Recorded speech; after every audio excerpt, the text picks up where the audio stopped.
अस्सलाम वालेकुम। मेरा नाम ज़हीर अहमद ख़ान है।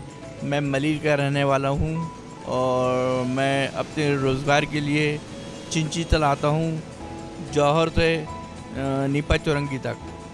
पोलियो का मरीज़ हूँ और मेरे दोनों पैर, दोनों हाथ और रीढ़ की हड्डी मेरी बिल्कुल डैमेज है, जिससे मैं उठ बैठ और चल नहीं सकता।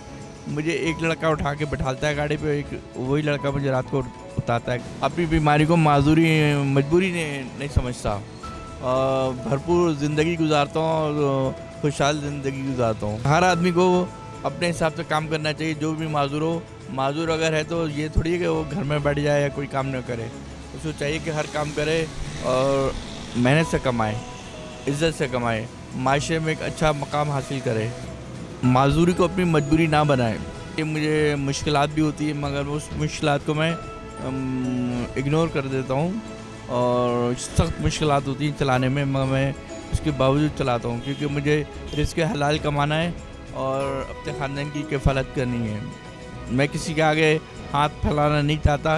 मुझे अल्लाह पाक की मदद चाहिए, आका करीम की मदद चाहिए। उम्मीद है ये रिपोर्ट आपको पसंद आई होगी। मज़ीद ऐसी मालूमाती और दिलचस्प वीडियोस के लिए चैनल सब्सक्राइब करना ना भूलें।